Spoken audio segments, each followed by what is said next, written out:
Ooh. Ooh.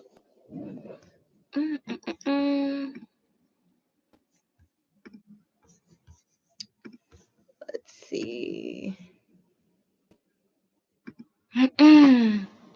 Oh my goodness. I am not used to doing it like this. I don't like how I'm reversed right now. Hey. So I decided to come on here and basically kind of chat about the giveaway. So I posted stories on Instagram and TikTok about it, but you can't do that on YouTube. So I figured I would come on here and we could answer any questions, talk about anything else. My whole screen is like mirrored and I don't like that. It's throwing me off so bad. Hold on. Let me ask chat. Let's see. Chat, how do I mirror my camera on YouTube Live? It's throwing me off. I'm like mirrored and I look weird. Y'all probably don't care. I care. Anyways, but yeah, so it's a new thing. I know. So the thing is, I know on your phone, which I'm not on, you can reverse it. Yeah. Um, I don't know. It's okay. Whatever. Okay. Anyways, so sorry. Yeah. So one thing, boundary I'm gonna set. Don't ask me to pick you in this live, okay? Don't be like, oh, I entered pick me. Don't do that, okay? And I will talk about it, but I know there are a few things that to kind of, I guess, clarify and maybe like clear up. I'm like switch right now. Also, this is wrong. Y'all can tell us how long it's been since I've changed this. What is this month actually? So let's see. Yeah. So let's talk about the giveaway because I didn't really explain how it works, and I want to explain to y'all how the giveaway works. That's number one. Because a lot of people are confused, and it also sets some more ground rules because, like, okay. So the way that the giveaway works is all the rules for the giveaway are in the description of the giveaway post, and I linked the post at the top of the pinned comment. So there you go. You can click on that and they'll give you all the rules in the description. So you fill out the form. Now, the thing is, there are a few people, like, I didn't realize this was happening, but apparently it's common, people who do like the scam posts and things like that, like scam pages. So I'm not directly sending or messaging anybody. I didn't create a separate page for the giveaway. So if you are like getting that, that's not for me. Okay, so let me make that. Like, I don't have boobs anymore. It looks so flat. So let me make that clear. So yeah, I'm not messaging anybody or sending anybody anything. So if you get that, that's not me. People are using my profile picture, but if you look at their username and also if you look at the amount of followers they can have, you can tell that it's not me. So number one, so please also stop messaging me about the fake accounts. It's just giving me anxiety. I know there are fake accounts. Just ignore them if they're not me. I'm not creating any fake pages or anything like that. So number one, so when you fill out the form, this is what happens. It's super detailed because I want the giveaways to be personalized. Like I want to be able to actually give you stuff that you want, not just throw random stuff in a box. So be as detailed as possible in more than one category. It is US based only. And I think, hold on. I'm trying to see something because I'm not used to doing this on my computer. Hold on, I'm sorry. But yeah. Okay, here we go. I'm gonna start a giveaway. Not a giveaway.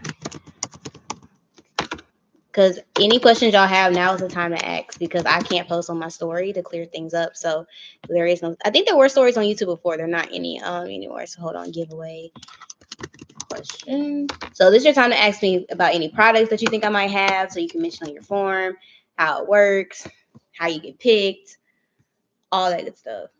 So yeah. So there you go. That's the Q&A.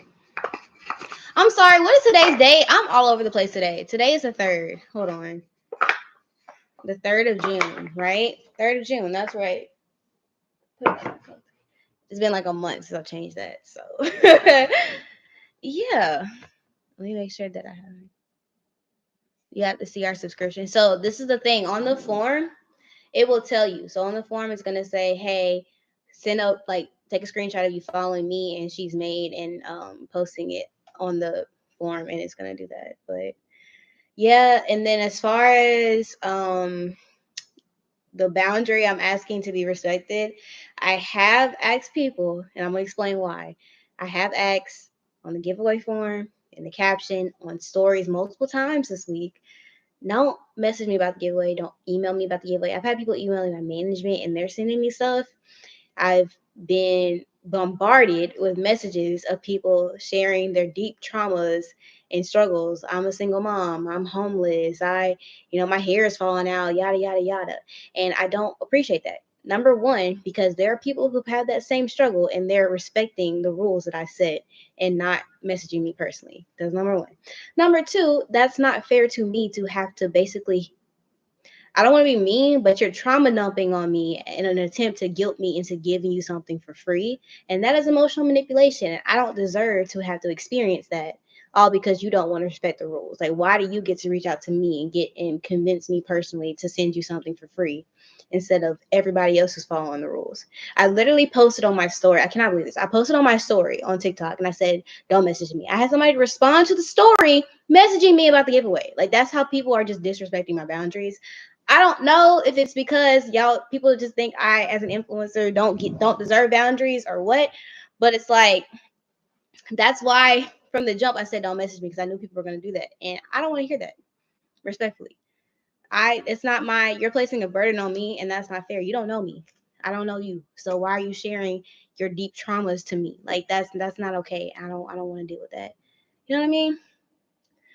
Um, I allowed to text you about simple questions. That's the thing though. Everything has been there shouldn't be any questions. That's why I'm doing the live. But like the giveaway form is super detailed. The caption is super detailed. Everything's super detailed. Like everything is super detailed. How to know if you're gonna win, the how to fill out the form, everything you need regarding the giveaway, everything has been very detailed. So if you're asking any questions, you're just asking for extra information. If I haven't given it, that means I don't want you to know yet, or I didn't think it was important enough to share. I just don't want to be bombarded with messages from people because I don't have this mental capacity to deal with that. I understand, I get it, but it's like I guess for me it's like if you ask somebody not to message you about something and they do it anyways, why would you go out your way to send them free stuff? Like I'm telling you, I have a list of people that have messaged me, and if you get selected, and by the way, it's gonna be random. I'm gonna explain that in a second. If you get selected, I'm gonna go to that list, and if you've messaged me, I'm literally passing you over because like why would I take my time to do all this just for you to, you know what I'm saying? Like not even respect my boundaries. Because when you do that, to me, that indicates that you think that you're special over somebody else. Y'all are all special, but you're not more special than somebody else. So so it's just a lot of respecting. Like I don't know. Lately, I don't know if this is new or what. Vulnerable moment. Okay. Lately, I have been getting really frustrated because I feel like my boundaries have been crossed so much lately. And you're good. You're good. If you message me, ask me to pick you, that's like the whole disqualification thing. If you had a general question, even if I didn't answer it, probably didn't see it, I'm not gonna disqualify you for that. That's fine. But you're not the type of person I'm talking about, so you're good. But I feel like my boundaries have been not respected. I don't know. And it's like, I don't know if they've always just not been respected, but I'm just getting to the point where I'm now like can't deal with it anymore. Maybe I just glazed it over before, didn't really consider it crossing boundaries, but now I am, or what. And I'm just gonna give y'all some examples. So the giveaway thing, right? Like clearly expressing I don't want to be messaged and people still doing it anyways. And not only that, like sharing like first 48 type stuff to me in an attempt to guilt trip me. How is it? Why should I have to, like, that's not fair. I don't want to know all that about you. I don't know you. Like, not because I don't care, but because hearing people's traumas and stuff 24/7, that's emotionally burdening. Like, I don't want to do that. Is this your first giveaway? It's not my first giveaway. It's not my first giveaway, but this also isn't the first time I've asked to not some people not do something and they do it anyways. This isn't the first time I've experienced that. You know what I mean? Um, so that's an example. Another example is I feel like, how do I say this? I feel like me as a business owner isn't respected as well. I feel like because I am the face of my business, people diminish it and don't take it as seriously as other brands. Like I own a 7-figure company, like I run a full company, I have employees and everything. I'm the face of the business, and because I am a small business, there's so certain roles that I am running myself or don't have like full-time help with, which is why part of why we're trying to expand our team, that way we can, delegate a little bit better. But this is not just me running this business. So it's like when we're hiring right now, and I'll explain that later if y'all want, but we are hiring. And so it's like when I have people message and they're like, "Hey Brittany, I basically had no career experience, but I'm thinking about, taking a different route with my career, and I just want to help you out." I'm like, where me and my hiring team spent literally, I stayed up all last night reviewing the applicants that they sent to me and also some other ones. I stayed up all night last night, and so I get pissed off whenever it's 2 a.m. and I'm looking at every applicant because I take everybody seriously. I want everybody to get a fair review and fair response. I'm looking through applications and I see something like that. That pisses me off because, like, you're wasting my time. I could have saved those 5 minutes and spent it on somebody else, but you want to play. Like, you not gonna go up here and if Fenty Beauty's hiring, got no experience whatsoever in the beauty industry, gonna be like, "Oh, I'm trying to change careers. Thought this would be fun."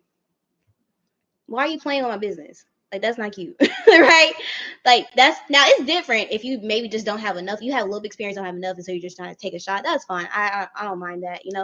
Like I said, it's not an entry level position, but hey, take your leap of faith. You never know. But I'm talking about people that have literally like all the like they post on Instagram regularly, so they think they can be our content lead, like being in charge of 4 full social media platforms with all over at this point I believe 90,000 subscribers, a 7-figure company. You have no experience whatsoever managing any brand, let alone a beauty brand, any brand. You just post content on social media sometimes, and you helped out your church post a video once on social media, and you think you can run a social media platform. And it's not about me dismissing you. I'm sure you could with experience, but you have none. And we clearly asked, don't apply if you ain't got no experience. That's what's frustrating. And I think it's just something that as an influencer I gotta accept, I'll deal with. Like, people, I feel like, think that they have certain access to me because unlike a lot of businesses, I actually am the face. Like, me, my story, my journey, because I share it on my influencer side, on my personal pages. So I guess people feel like they know me and they have access to me and it's more relaxed, so they don't have to take things as seriously. And it's like, so you want me to sit here and train you for 8 weeks to teach you how to do your job while paying you my hard-earned money to do that? Because you want to work with influencer Brittany Rose. Like, if you worked with me before, like, influencer Brittany is not the same as business owner Brittany. Like, I don't play. Like, we do our jobs. We can kiki and haha, but we meet deadlines. We do our jobs. We get corrected. We are very, like, on point. Like, I'm very, like, I need this done, this done, this done, this done, this. I pay you well. I pay you fairly, but you got to do your job. So yeah, it's like, just that's just wasting. And forget my time, the people that work for me and that are helping me with this hiring process, you're wasting their time. It's not about you not having the best experience, but you have a little, and maybe you just want to see if maybe you can get a shot. That's different. Let's say you've managed for a brand, before, and so you have some experience, your feet are wet. That's, yeah, that okay. I'm talking about people that are literally like, they're basketball coaches at high schools, or they're nurses in the healthcare field, like nothing to do with social media at all, like nothing. And yet they want to run, or you know what I mean? It's also another thing, like, if you make content, first of all, just because you make content, and I'm saying this for me, just because you make content don't mean you can run a social media page for a business. So that's not actually, that's experience, but not the level of experience we're looking for. But even that I'm okay with. It's people just send their resume. No, hello, my name is this and this, such and such and such. How are you doing? Just send their resume. That's it. Wasting my time. Or like people who hey Brittany, why are you addressing me personally? You're trying to work for She's Made by Brittany, not Brittany. Like when on your paycheck, it's not gonna say Brittany Collins. It's gonna say She's Made. Hi, hiring team. Hi, to whom this may concern. Hi, even Brittany plus hiring team.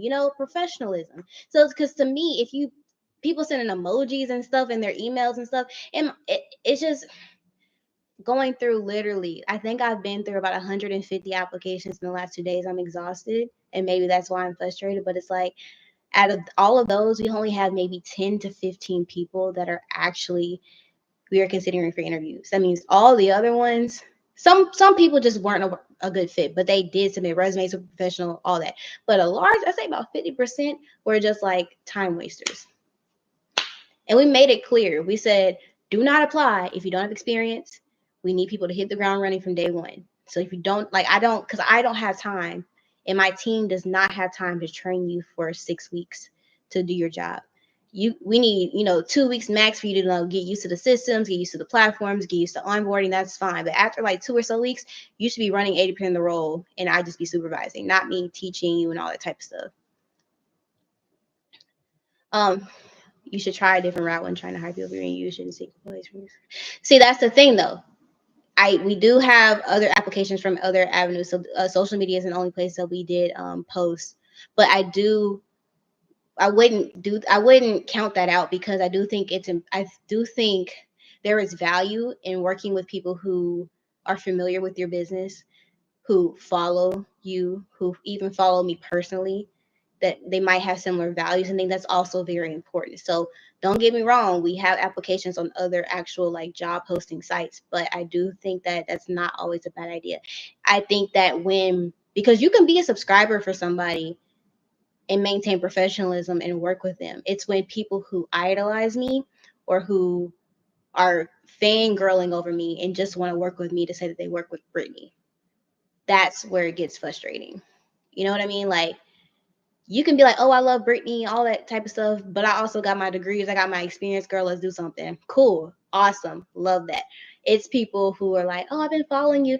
Literally, this will be their email to a professional company that they're trying to work with. Hey, Brittany, I've been following you for years, girl. Heart emoji. So I don't really have that much experience, but I'm looking to change my career, and I think that this will be a good position for me. So just let me know what you think. Winky face. Resume literally says babysitter, just graduated from college, babysitter, Chick-fil-A employee. Ain't nothing wrong working at Chick-fil-A. I'm just saying, like, no experience. That's my point. And then it's like, you know what I mean? So I'm just frustrated. I'm not gonna lie. I'm frustrated. I feel like I hate being in this place because I really do love my followers, but I just think that I think I'm just getting to a point where I'm fed up with my boundaries not being respected and me not being taken seriously in certain areas. And I feel disrespected by certain things. And I know it's not everybody. I know it's not the majority of my audience, and I appreciate that. But when I have to stay up all night and sift through like hundreds of applications because people are playing around with my business, yeah, I get pissed off. I'm over here running a 7-figure company, tiring myself out, exhausted. Another reason why I'm trying to expand our team. And you want to play. You want to use my career my business I built from the ground up to play around and figure out a new career move. Like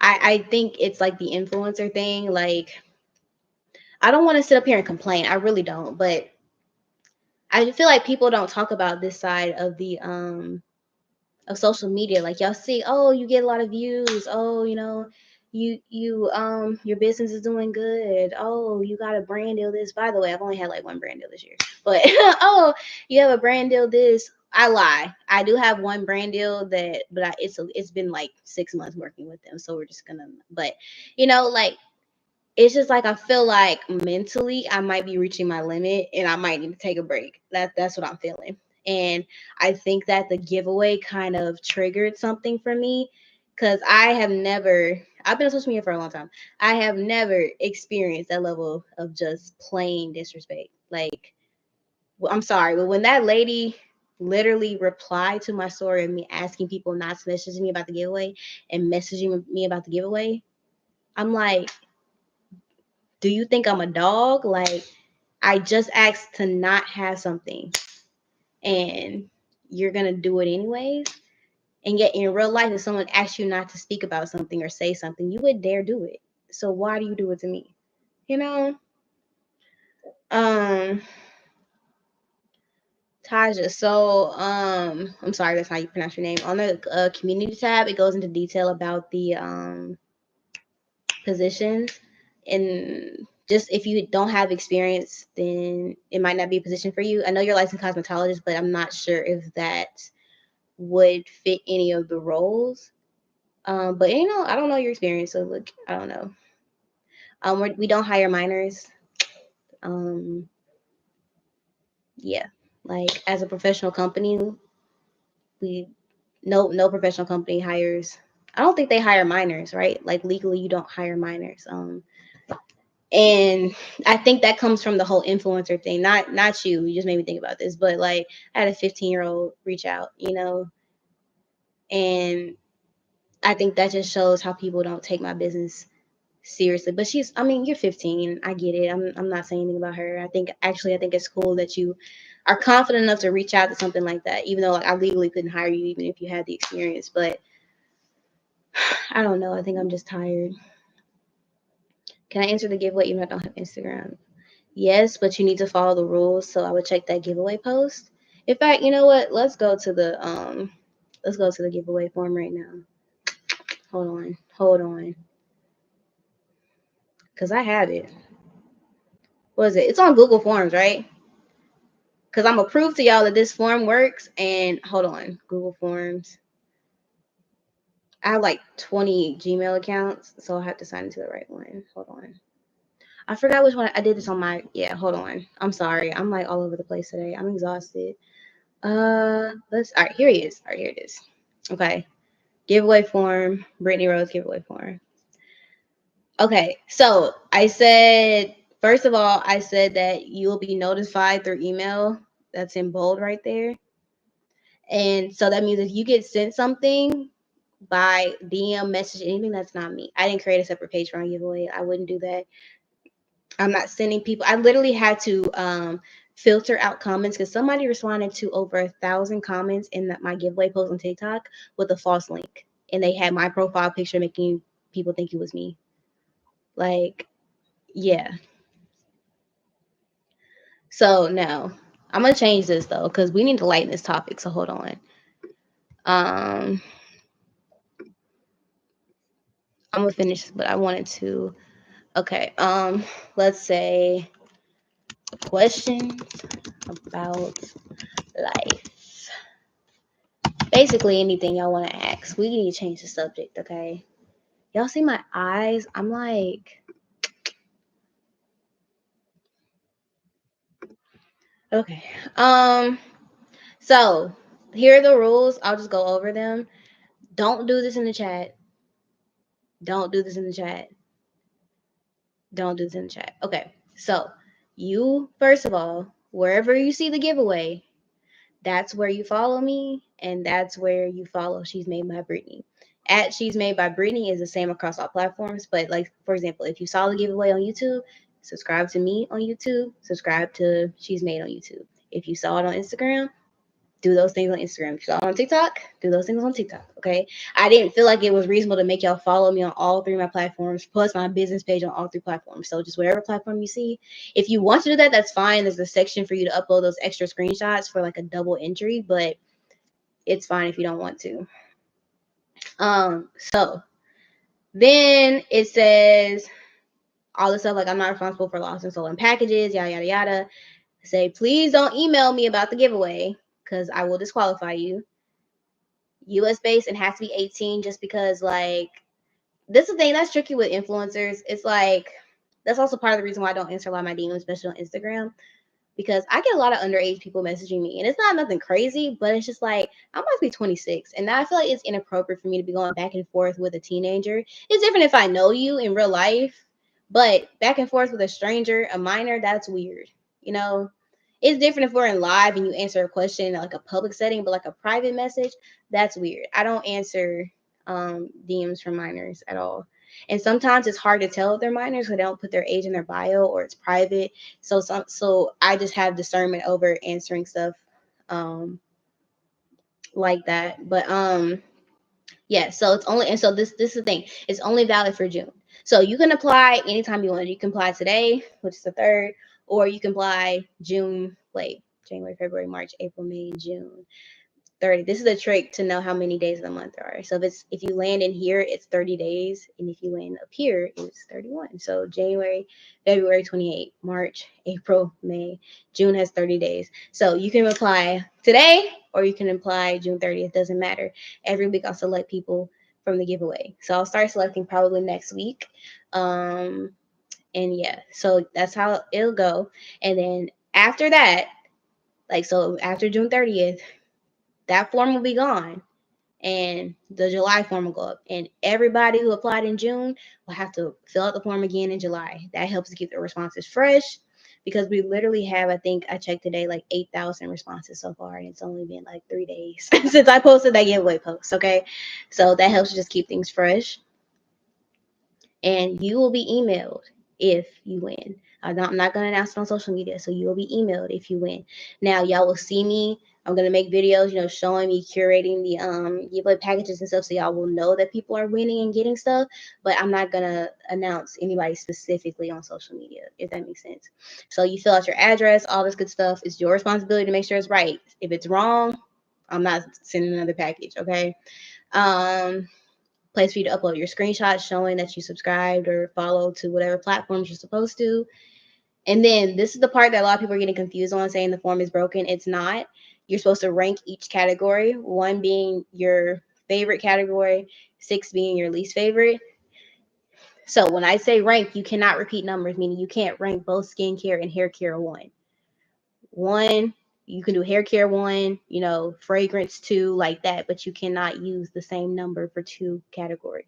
And people were doing that even though the directions say don't repeat. So read carefully. That's why I said if you have questions about the giveaway, you're not reading carefully, because it took me like a month to get everything together. I made sure we're super detailed because I know y'all. So yeah, then this part, right? A lot of y'all are messing up. I've been reading some responses, but a lot of y'all are messing up. Y'all gonna end up getting stuff y'all don't want because personalize your box. So I say at least your top 3 categories, but I would highly recommend all 6. I really would. Give me some details about the type of stuff you want, especially brands. I don't see people, mentioning brands that they would want or anything like that. Because you're going to end up getting some random stuff that you don't want because I didn't have enough details. Especially because I'm going to be honest with y'all, I have mostly skincare. I'd say I have, out of all the giveaway items, I have about 60%, I'd say 50% skincare, about 40% hair care, and then the rest is like makeup and like non-beauty product stuff like ponytails and brushes and things like that. So we have more skincare than hair care. I have a ton of skincare. Are you gonna have help sorting the order? No, it's not gonna be a lot. Here's the thing. It's not like I'm gonna be sending out 100 orders this month. No, I'm gonna pick like 3 to 5 people, maybe once a week, and it's not gonna take me that long to sort through everything. Honestly, I know like what I get as far as PR, so I have an idea, and I've already organized all of my products from skincare to makeup to hair care, so it's already organized. I just have to go in and find whatever product that I see that you would like, and then just put it in the box. That's really it. And everybody's gonna get like 3 to 5 things. So will you ever accept participants in Europe? No, I'm not doing international giveaways, and let me tell you, because I'm not paying $30 to $50 for shipping. Sorry. And you would have to cover your shipping, and I don't think that's fair. I think that defeats the purpose of a giveaway because it wouldn't be me giving you away stuff. But no, especially with tariffs, I'm just not going to pay that. So that's a boundary for me. I'm sorry. But I know there are plenty of international creators that do giveaways, so just fine. I'm pretty sure you can find one. It's just for me personally, I'm not willing to pay international shipping. It's just too expensive. We can't even, honestly, with tariffs, we can't even cover it for my business she's made. Like, we used to do cover international shipping, we can't anymore. So like it's gotten crazy. So it sucks, but we had to make some decisions to keep the business afloat, which means we could not cover. And also, we used to cover like all types of shipping. Like free shipping meant like you could get expedited shipping, but we don't do that anymore. We cover the cheapest shipping. So like if you purchase $75 or over and it says free shipping, you get the cheapest option of shipping for free. If you want like it quicker, you still gotta pay for shipping. You know. So yeah. Okay.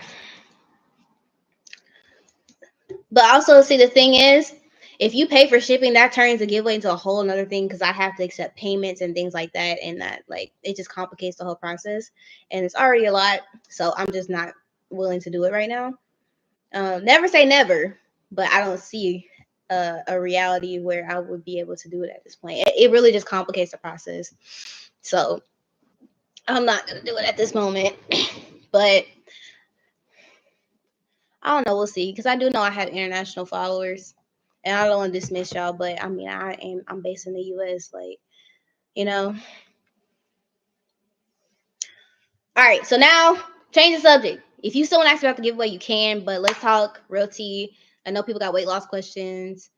I know people probably got some hair questions. You know, whatever you got, lay it on me. Let's be a little more positive, okay? So here we go. What tips for individuals who want to start? What are tips for individuals who want to start a business? Like, where do you get an LLC, promoting your business and products? So that's a lot. I would recommend watching my small business playlist, and that will give you majority of that information. So yeah, because that is basically a whole video that you're asking. But I do have it detailed in my small business playlist, so I feel like that would help you out.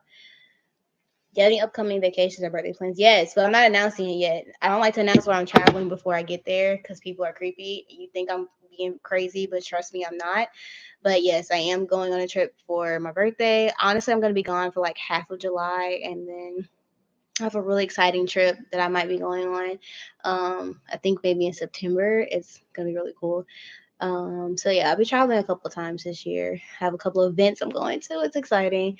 Things always pick up around the summer through the end of the year for me. What is the black belly belt you use in your workout? What? Oh, girl. Okay. You got to use a better descriptor. I was like, what is she talking about? No, it's called a sweet sweat. All it does is just, as the name implies, it just helps you sweat in your core. Just gets rid of some water weight. Doesn't help with fat loss. I think I lost like 20 pounds before I even started using it. Maybe like 15 pounds. So if you're thinking, oh, let me wear this, it's going to help me actually drop like fat, like weight. No, it's not. But if you're feeling bloated, it will help. You know, sweating is good for you, detoxifies you, all that good stuff. I actually did heated Pilates this morning, almost passed out. Always wear black when you do heated Pilates, okay? I don't know what's going on, but I went to Pilates yesterday and today, and both the instructors, it was a male instructor on Monday and a female instructor today, they both had booty crack sweat. And she had coochie sweat. I was like, girl, like, you don't want to wear no dark colors? I guess.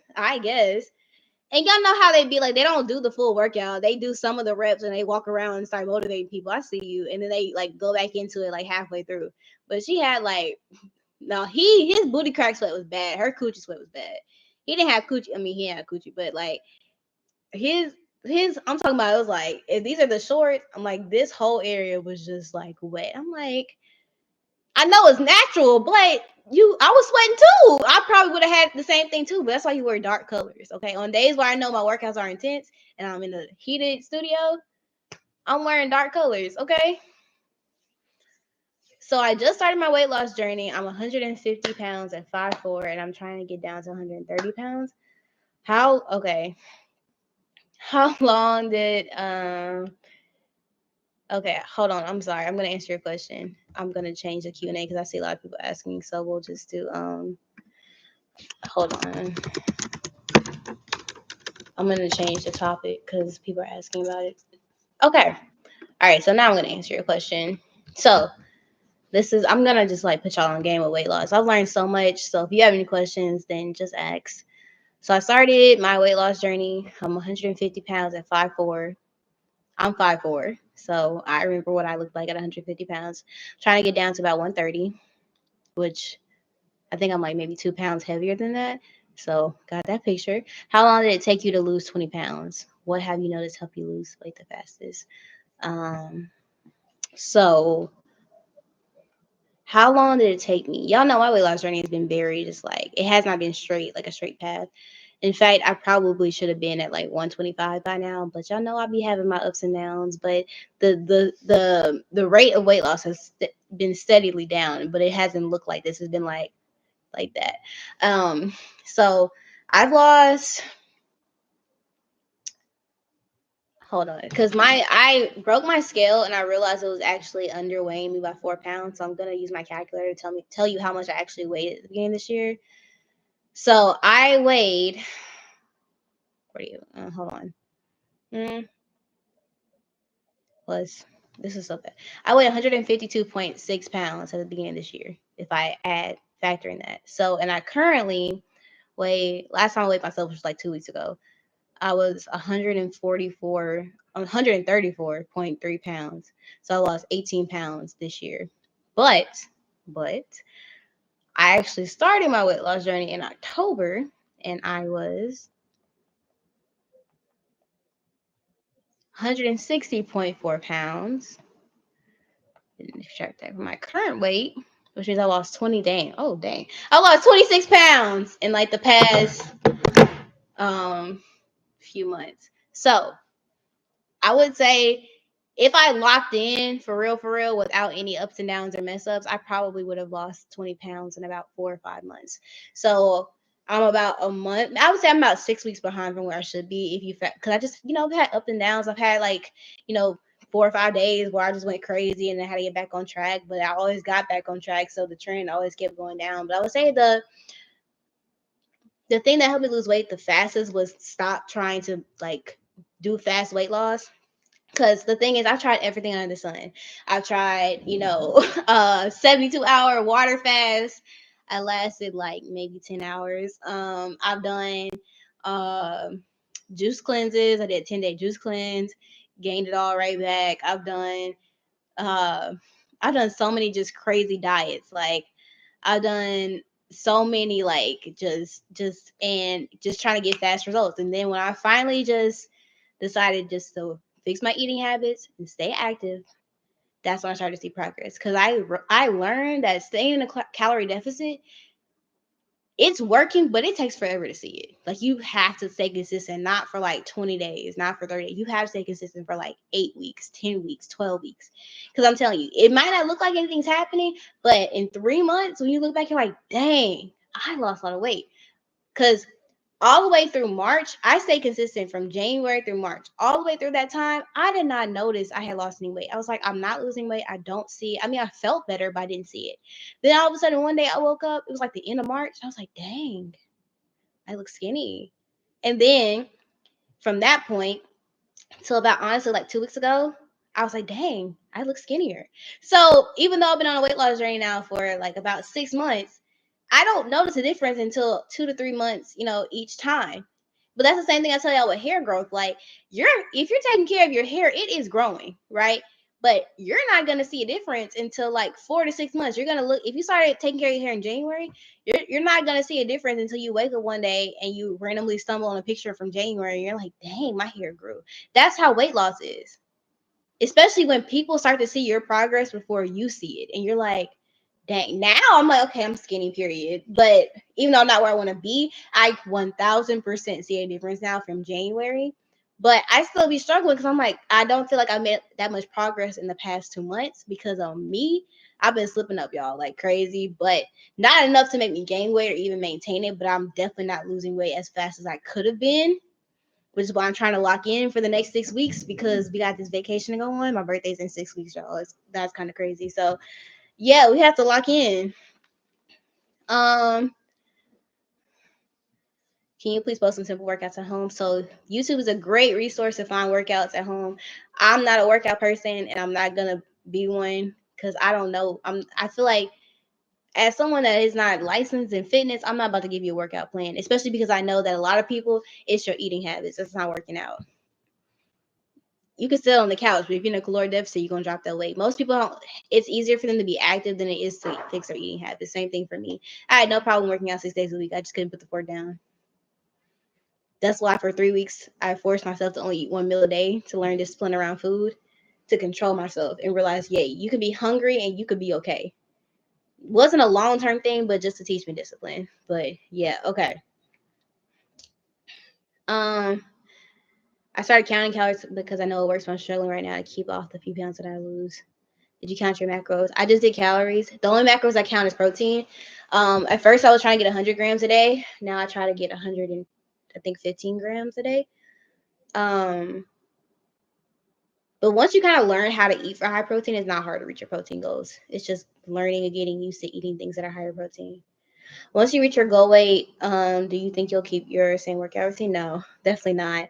I'm way more active because I'm trying to increase that deficit level. The more you burn, first of all, the more flexibility you have with your calories. So if I slip up because I work out so much, it's not gonna like make like a huge difference in my overall weight loss.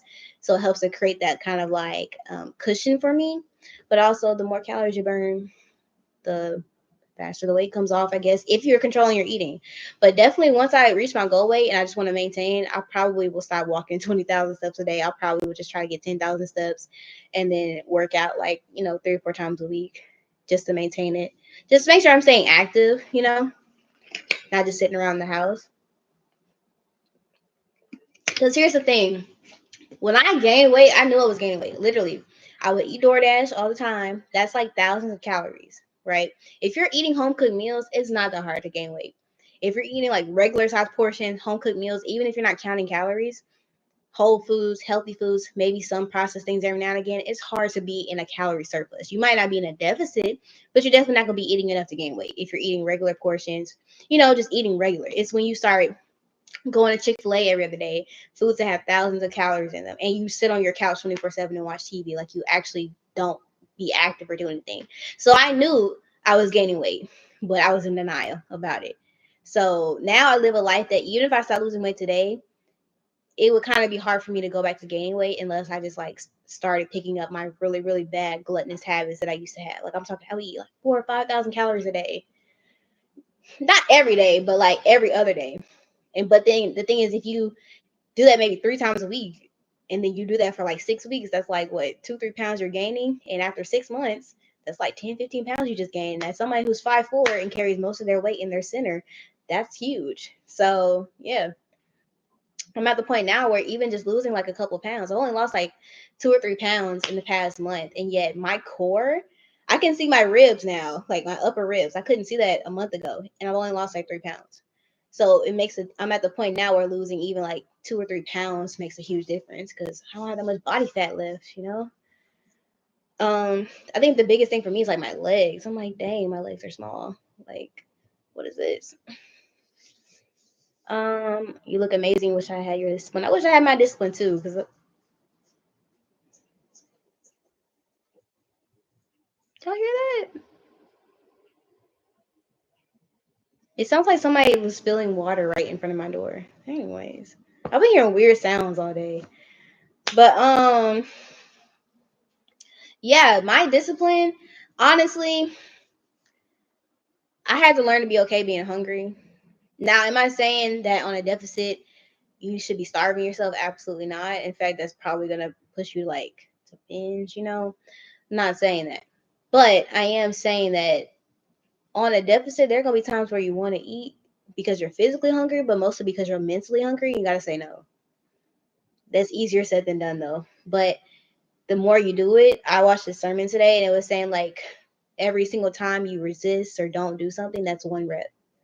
But you can't go to the gym, do 1 rep, and leave and think you're gonna gain muscle. You got to keep going. Each time it gets easier.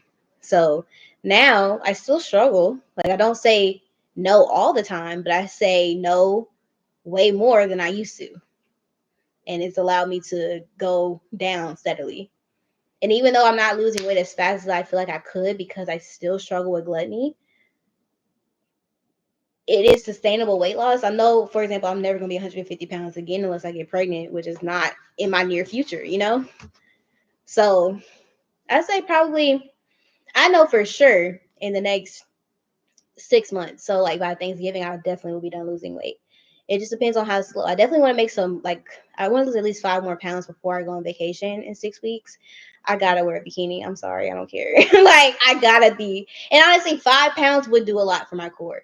I might not be exactly where I want to, but I'm okay as long as my stomach is flat majority of the time, and we can see a little bit of definition. I already see my 11 lines poking out. So losing 5 more pounds is literally just gonna be straight in my core because I have nowhere else to lose fat. My girls are gone, arms, no back fat. I have no fat on my legs. My butt is gone. Somebody was like, dang, how do you lose weight and still keep your butt? I'm like, girl, honestly, I'd rather have a flat stomach and no booty. I can always grow a butt, gain some muscle, do some body recomp, but I need a flat stomach. Like, I can't. Um, let's see. What other weight loss questions can we have? Um, I'm answering them. I'm going down. My birthday's July 15th. Let's see. Y'all are so nice in the chat asking how everybody's doing. Do you drink any diet sodas or did you cut off sodas completely? So this is a Gatorade Zero. So any artificial sugar, zero sugar drinks are fine. I don't think you should cut them out. Should you replace them with water? No. If I do drink a diet soda or a zero sugar soda, I just drink one a day. I don't drink more than one a day. But I usually, my thing now has been like sparkling water. Like I'll drink like a LaCroix and I'll add like some water flavoring to it, like the cherry squeezable water flavorings and stuff. And I'll add some lime juice and make like a cherry limeade drink. So I'll do stuff like that. But I mean, if I want a Diet Coke, I drink a Diet Coke. If I want a Sprite Zero, I drink a Sprite Zero. Sometimes you're just craving it. I just don't replace it with water. Like I have my Stanley right here full of water. So, um, is strength training better than cardio? You need both. You need some sort of training and you need cardio. So for me, my preferred cardio is walking. I don't run. I don't do boxing. I don't sprint, nothing. And then you need some that helps you lose fat. Cardio helps you lose fat. Now, you don't want to, how you look, like your shape and stuff after you lose fat will be determined by what exercise you do as far as strengthening your muscles. So you can lift weights and do strength training. You can do Pilates, which is what I do because I don't want to build muscle. I just want to tone the muscle that I have. I want a lean, toned look. I don't want to build anything, but you need something, calisthenics, whatever you got.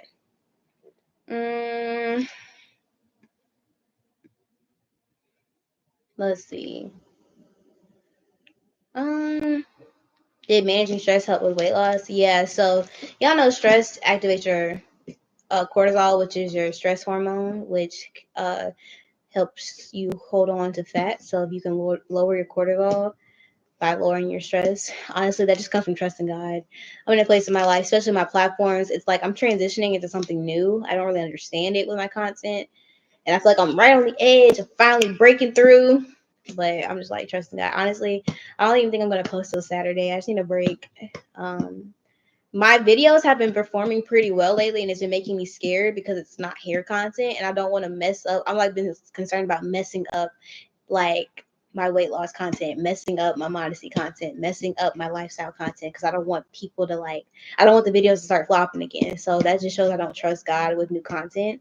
Like I'm comfortable with hair, but new niches are scary. So I'm just gonna take a break and not post. um, so we'll see what happens. Do you struggle with bloating? Yes, but finishing your dinner early, avoiding foods that make you bloated, and also reducing stress can help significantly. And I would say the more weight that I've lost, I still struggle with bloating, but my bloated now was like my skinny on my best day, like 4 months ago. So even if you get bloated, it doesn't look super like bloated the more fat that you lose, if that makes sense. What do you think helps most for detoxifying your body? Honestly, eating better. if you're inflamed, okay, sitting, of course, don't sit all day. Walking and moving your body will help, but you got to eat better. You can do ginger shots. That's what I had to learn. Like, there are no shortcuts to weight loss. You can do ginger shots. You can do 1 meal a day, which I was doing. You can do a bone broth cleanse, which I've done before. You can do a juice fast. You can do all that. But at the end of the day, if you don't fix your eating habits, you're not going to be successful. You got to learn to, like, not overeat. You got to learn to not only eat healthier, but enjoy healthy. Like, because even when you lose the weight, you can't go back to eating Wingstop and Chick-fil-A and all that all the time. You really can't. You have to learn to like healthy food. And the thing is, I don't mean brown rice, chicken, and broccoli, right? Especially, like I get all my recipes off of TikTok. There are some good healthy ways to eat stuff. Now, I'm not saying you can never eat out, but that can't be your daily routine. It really can't. You have to fix your eating habits, and you have to learn and get used and comfortable to being an active person. You got to be somebody that works out 3 to 4 times a week. You got to be somebody that's always walking or moving or up and around. You got to be somebody that likes activity. You can't lose all your weight, then sit down on the couch majority of the next month, 4 weeks after you reach your weight loss goals, and eat DoorDash every other day. You're going to end up gaining weight back. It's about fixing your habits. Because that's my thing. I have messed up, I want to say at least once a month for the past 6 months. I have messed up. But as you see, I've still been able to lose 18 pounds. I could have lost way more, but I've still been able to lose 18 pounds and keep it off because every time I mess up, I get right back on track, you know, because it's about longevity. Like I'm telling you, weight loss is the most frustrating thing because it just takes forever. You just got to be patient. It's about every single day choosing to eat healthy and to be active and doing that for literally like hundreds of days. What am I on right now? How many days of the year has it been? Let's count. Let's see. Hold on. Let me ask. Chat, how many days so far has it been in 2025? Let's see what they say. It's been 154 days. 154 days. I've been consistent with weight loss 154 days. Consistent doesn't mean perfection. I want y'all to know I have not been perfect. There have been plenty of days where I have not eaten what I was supposed to, or I've overate. There have been plenty of days where I did not work out or I did not walk when I was supposed to. But consistency means majority of those days I have eaten what I was supposed to do. I have worked. I have walked. I have done what I was supposed to do. I would say in total, I probably had 25 days out of 150 days where I was not on track, which means let's calculate that.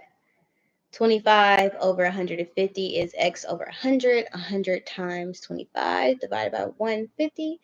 So that means minus 100. 83% of the time I have been on track. That's the whole point of 80-20. I've been on track with my weight loss 80% of the time over the last 150 days. And that's it. You have, like, the thing is, you're going to mess up. But for me, I used to mess up and then I would just give up. But this time I didn't give up. If I messed up, I got right back on track. And I also realized, like, one day of messing up doesn't erase like 30 days, 90 days of progress. It might feel like it because you might look gross and feel gross. Not look gross, but you might look in the mirror and be like, oh, I look fat and all that. That's not true. That's not true. You know, I might overeat, get DoorDash when I wasn't supposed to. Okay, you have a cool car. Thank you. Okay. Anyways, so you might I hate when people do that. Like, okay, you have a nice car. Okay, is that the only thing interesting about you? You gotta just let everybody know you got a cool car. Cars do not impress me. In fact, they show insecurity. I'm not gonna lie. I'm not saying like now a nice car and like a show off car. Like if you got a Cybertruck, why? You just want attention. Like that's how I feel. Anyways, so yeah, it's about just consistency. It's about saying, hey, you know, I'm not gonna eat that. Or hey, I really want to get this, but I'm not. I'm gonna eat my meal prep instead.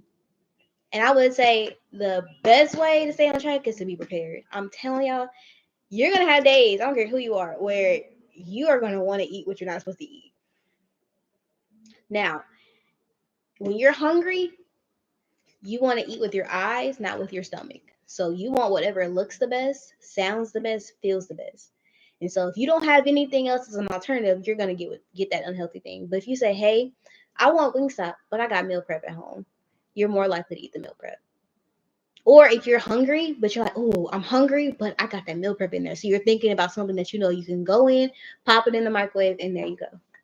Even if it's not meal prep. For example, there are days where I don't have anything I didn't feel like cooking, but I'm like, oh, you know what? I keep my what is it called? Those like healthy chicken strips in my freezer. So like, ooh, I'll pop me 2 servings of that in the microwave. I mean in my toaster oven, not toaster, in my air fryer with some G Hughes barbecue sauce. That's gonna be good. Like if I'm craving like fast food or something, give me some healthier chicken strips with barbecue. Maybe cut me up some roasted potatoes. There you go. That fixes that craving without actually having the thousands of calories. Um, what's the smallest you've ever been in your life? I'm the smallest I've ever been in my life. I can remember. That's a good question though. Um, so the smallest I can remember before this point, I think I was around this weight. It was when I was 19, I want to say. So I'll say it like this. The first time I ever remember weighing myself, I was 12 years old, and it was the first day of 7th grade. And like, I don't know if y'all did this, but when you go to junior high, we didn't call it middle school; we called it junior high. 6th grade was a part of our elementary school, so 7th and 8th grade was junior high, and so that was the first time like you actually had like gym class where you had to like change your clothes into your gym outfit. We didn't do that in elementary school, so we weighed ourselves on the first day of gym, and I was 140 pounds. So I weigh less now than I did when I was 12, which is crazy. And that's what, like 14 years ago. And I remember that was the first time I weighed myself that I was aware of my weight. And then I was on a dance team and I got bullied and stuff, and that made me even more insecure about my weight because you don't notice that when you're a kid, but then you notice it. When you get measured for the dance and the cheer uniforms, you have the largest measurements, and everybody's looking at you weird and stuff. I went to PWI. I saw the white girls were like this. They gain weight after they graduate high school, but in high school they say like this. They can eat what they want. All that. But I remember the second time I became aware of my weight. I weighed myself. I was 15. My parents had a scale in their bathroom. And so I went in there one time. I weighed myself. I was 15. I was 169 pounds. And I remember saying to myself, I never want to see the scale say 170. And I never have. So from 15 until I graduated high school, so till I turned 18, I went from 100 and almost 70 pounds down to like 136 pounds. And that just naturally came from me just eating less. I became more active in school. I joined the dance team, all that. And just like with puberty, you just naturally lose some of that baby weight. So that's what I was when I was 18. I was in the like 130s, like high 130s though. And from there throughout college, I stayed between like 136 and like 145. I hovered between those like 10 pounds. There was one point when I was 19 that I did get all the way up to almost 150, but then I spent like 6 weeks losing weight. I ended up losing like 7 or 8 pounds. And I just kind of stayed in that range, like low 140s, high 130s, all the way up until med school. So like from 18 to like 22. Then I went to med school and I got back up to like 165. And so I've been trying to lose that weight for the past 3 years because I left med school in May of 2022. And that's what I was when I left med school in May 2022. So it's been 3 years, 23, 24.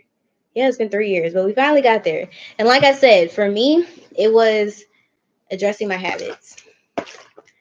People, whenever I used to be obsessed with watching people's weight loss journeys and weight loss tips on YouTube, like most people are when they lose weight, obsessed, right? It's weird how when you start making progress, you don't want to watch anybody's progress because you start comparing yourself. But when you're first starting out, that motivation, so you watch people's weight loss journeys. But I remember I used to skip over the part when they talked about like the emotional components of losing weight. When they're like, I had to change the way that I thought about food. I had to change my relationship. I was like, girl, I don't care about that. Tell me what you ate, how many calories. I'm trying to lose weight quick. I'm trying to lose weight fast. That's all I cared about. I didn't care. That's why summer 2023, I did a juice cleanse for 10 days. I was like, I'm trying to lose weight super quick. I thought you could lose 15 pounds in 30 days, in a month, not understanding that that's not realistic weight loss.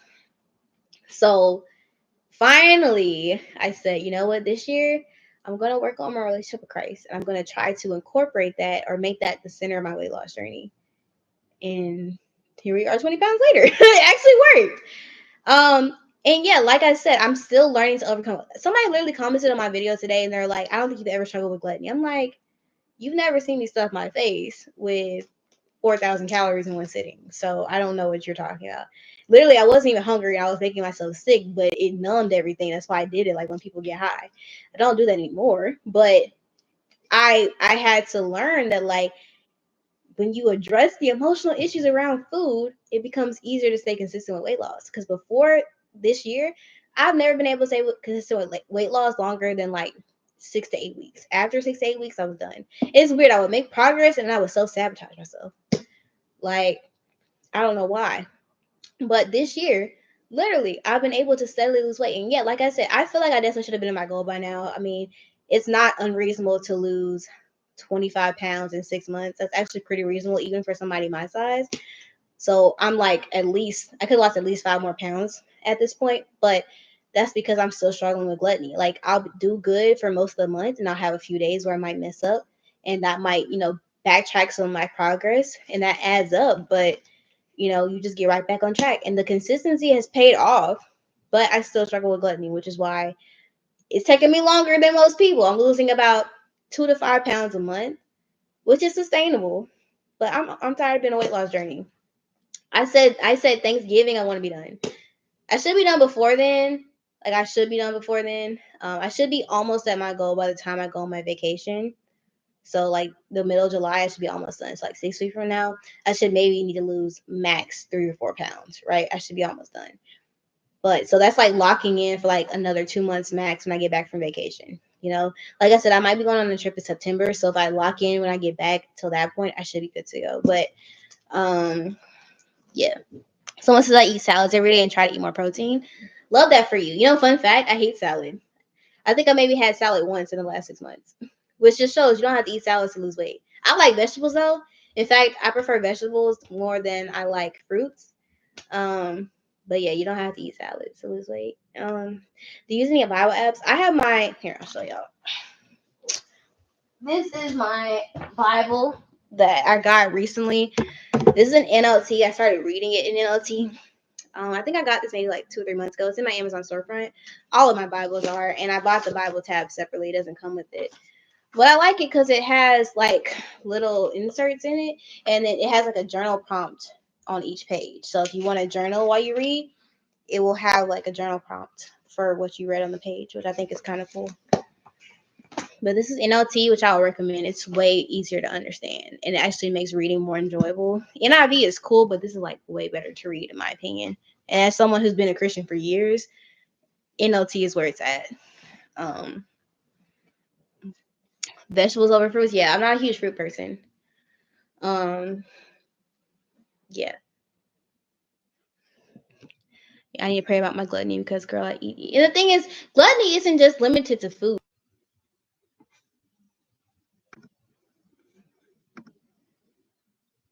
Okay. Y'all good? Can y'all see me? Okay, we're good. Okay, awesome. I don't know why it said that it was my connection, but my Wi-Fi didn't go out. I don't know why I did that, but it looks like it's yeah, okay, it looks like it's back. I don't know what happened. So, anyways, it literally said it disconnected, but my Wi-Fi is connected. So I just reset my Wi-Fi real quick. But yeah. Okay, what other last questions do we have?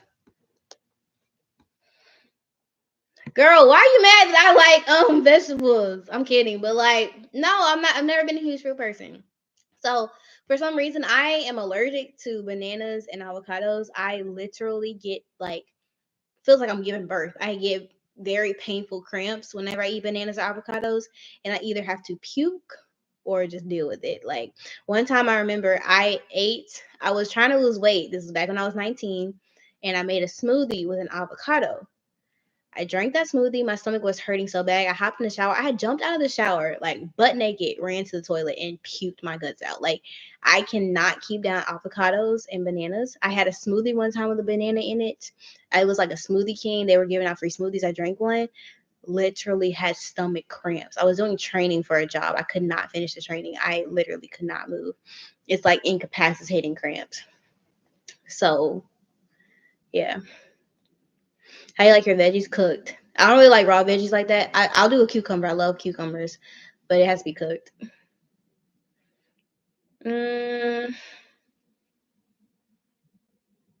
okay. Do you have any tips on stress eating? Yes. So for me, I accepted like stress is a part of life, and honestly, we're not. It says be anxious for nothing, but let's be real. We're human. We're never be anxious, but you have to learn how to fix your response to being anxious. So, for example, I have a lot of stress in my life right now, but I give it to God. When you try to take it on yourself, you can't handle it, and you try to use an outlet. And for me, the outlet was food. So if you take a step back and you think about why are you eating, because this is my routine. I'm gonna be on right now. This was my routine, okay? Because I specifically remember doing this before I moved to Atlanta. So we all have bouts of depression. So I started experiencing depression when I was 19. I don't know why, but that's when I really started to develop issues with gluttony. Now, don't get me wrong, I have been overweight in the past, but that's just because I wasn't raised with like the healthiest eating habits. But once, I got, like I told you, I went to high school, and from 15 to 18, like I lost a lot of weight, and I wasn't really like someone that over consumed on food. When I was younger, we just were fed all the time, right? That's why I gained weight.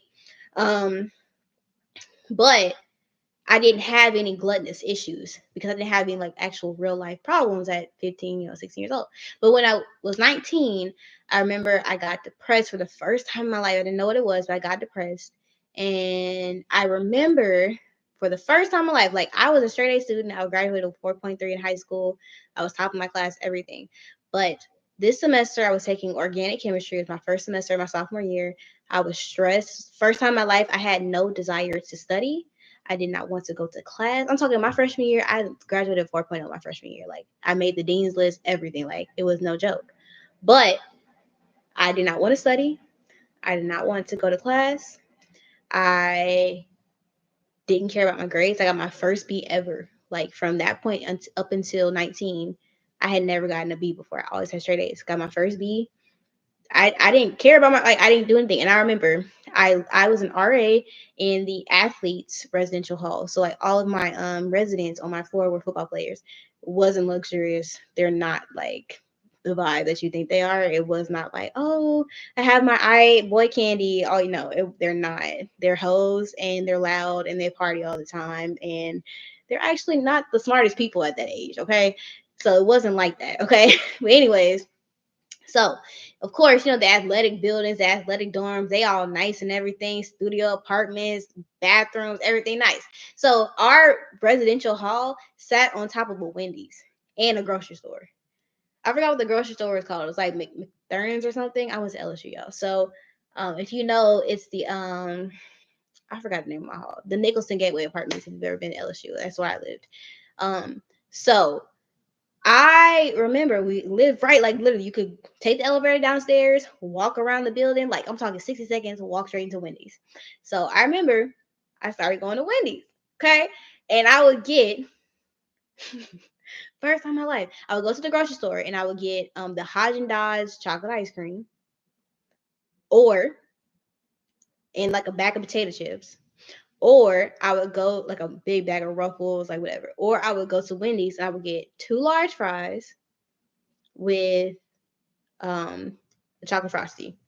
And I don't know this. I still love it. I just don't eat it anymore. Like that sweet and salty combo. Well, I'm talking. I would eat like almost every single day. I would eat that. Okay. And then there are sometimes I would. My thing was hot. I loved hot Cheetos. I haven't had hot Cheetos in like years. I love hot Cheetos. And so I would get a big family size. I'm talking. I would down that thing in one sitting. Big family size bag hot Cheetos, chocolate ice cream. That was my thing. Like that was my dinner. I would eat that several times a week.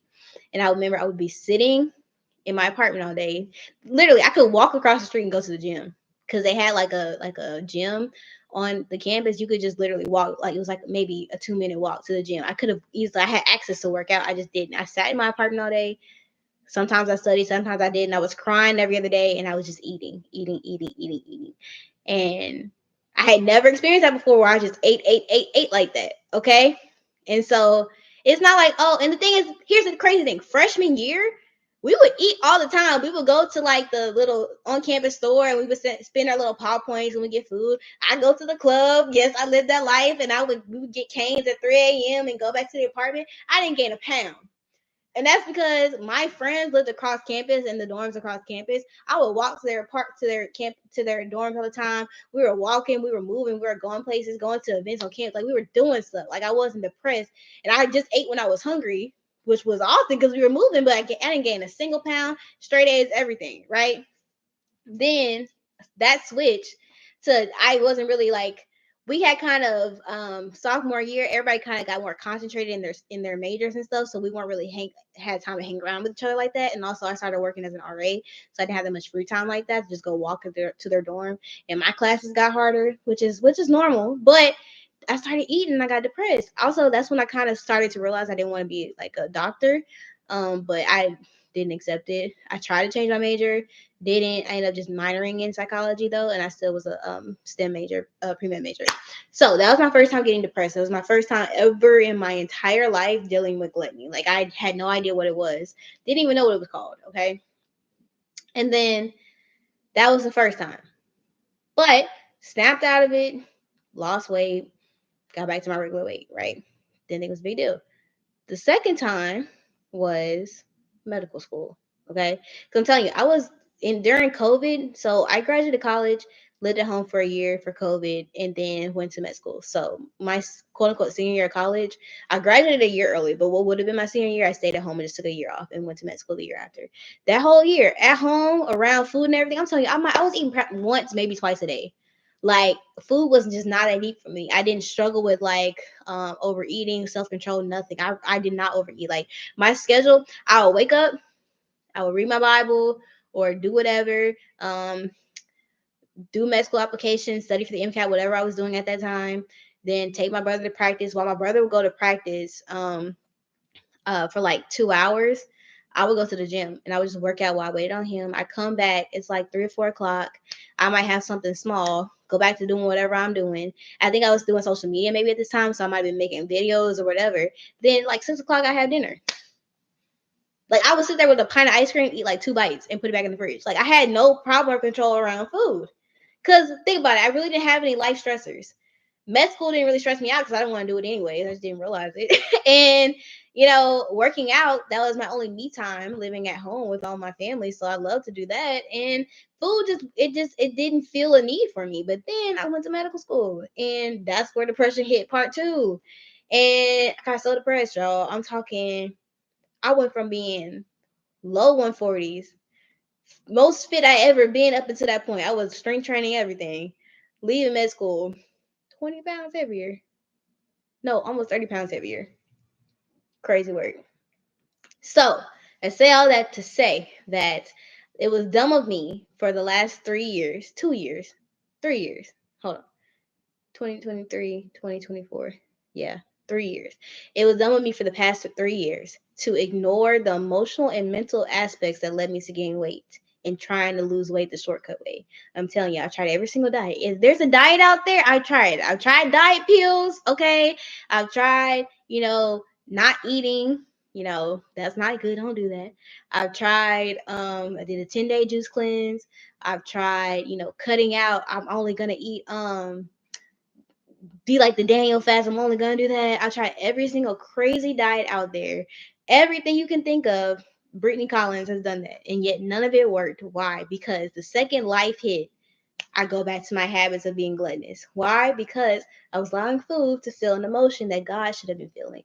Stress, instead of praying about it and going to God and seeking comfort from Him, I'd seek it from food. I'm telling y'all, I did this. I remember this. So when I started my weight loss journey last year, by the way, I started last year in October. I barely made any progress from October through December because I still refused to address the emotional issues that I had with food. Then this year I decided to, and that's how I've been able to be consistent. But I remember October, I've been doing good for 5 weeks. I'm talking 5 weeks. I had been eating good. I wouldn't even count calories. And I lost like 6 pounds in a month. Like I was doing really good. Then November hits. No, I lie. I'm lying. This was August of last year. So around July last year, I realized I was gaining weight, but I just wasn't ready to lose it. I bought my walking pad, not this one, the one that I broke. And I started walking 10K steps a day. That's what everybody said. Started experimenting with Pilates, and I was doing okay. I lost like 2 or 3 pounds in a month. I was good. Then September, I had a meeting with somebody that I was very anxious about because they were looking to invest in my business. Obviously, I didn't invest with them, but I really wanted to. And brought them the contract. It did not go good. And I remember leaving the meeting feeling so upset. And I went straight to the Jerusalem Bakery and Grill right there in Marietta, in the area that I know. I was in Sandy Springs, the area that I was in. Got me a full plate, lamb shank, hummus, baba ganoush, 50,000 falafels, everything. I tore it up. Then day after that, and then the next day or the day after that, I ordered DoorDash. And I think I started eating DoorDash for that entire month of September. Like I'm talking for like the next 3 weeks after that meeting. Every other day I was ordering DoorDash. I was not working out. I stopped walking my 10K steps, everything. I went from when I first started trying to walk the 10K steps, I went from like 149 all the way up to almost 160 pounds. No, I lie. My scale was under tracking me. So it went from like the low 150s to probably like 160 pounds just in like 3 or 4 weeks. Because what was I doing? I was filling an emotional void. I was, instead of going to God and seeking comfort with God and working through what I was feeling with God, I used food to numb. And you can say that's weird, that's dramatic, but that's what we do with alcohol. That's what we do with smoking. That's what we do with sex. That's what we do with other people. We try to find comfort and peace in other people instead of God, and it's always ends up being destructive. For me, it ruined my physical body, but for other people, it ruins your heart. It ruins your mind, all that type of stuff. So what I had to do was this year I said, you know what? I want this to be the last year that I struggle with weight loss. I don't want to look back. This is what I do every single year. I said, I didn't want to look back another year around this time. God is so good. I didn't want it to be another year and it's my birthday and I'm looking back like, dang, if I would have started in January, I could have been feeling so much better right now. If I would have started in January, I could have looked so good right now. You know what I mean? I did not want to do that. I said that. I said, I don't want to do that again. And now here I am, middle of the year. I'm looking back, I'm like, I actually did what I was supposed to do. Was I perfect? No. Could I have lost a little bit more weight? Yeah, but I lost almost 20 pounds this year. Like, you look good in like 80% of stuff you wear now. Like, let's, because you did it. Like, this is actually the first year you can look back and be like, dang, I actually am not looking back like, dang, why didn't I start in January? I could have been at my goal right now. I didn't do that. You know what I mean? And it's because what I do. The beginning of the year, y'all told me I was crazy. Why are you eating one meal a day? I didn't do that because I was trying to, well, yeah, I was trying to lose weight. But think about it. Going 3 weeks, only eating once a day, you are going to be hungry. But what does that do? That teaches you how to navigate your hunger and how to say no. Even though I'm hungry, I'm not going to choose to eat something. Even though I'm hungry, I'm not going to eat the wrong thing. It teaches you discipline. And it taught me crazy amounts of discipline. And I was like, dang, if I can go 3 weeks only eating once a day, I can definitely handle 2 meals or 3 meals a day and, stick to what I'm supposed to stick to. You know? So it's about your mental. You can listen. You can do whatever diet you want to under the sun. I don't care. You have to be good up here because eating healthy isn't hard. Losing weight isn't hard. It's being consistent with it is hard. Because listen, you might be able to do it for a day, but can you do it for 150 days? Because realistically, if you want to lose more than 5 pounds, you have to be on a weight loss journey for at least 90 days. So can you choose for at least 75 of those 90 days to eat what you're supposed to eat? That's the hard part. You know what I'm saying? And that's crazy because you could look like, oh, I've been doing this for 3 weeks, but realistically, 3 weeks is not gonna get you like life-changing results.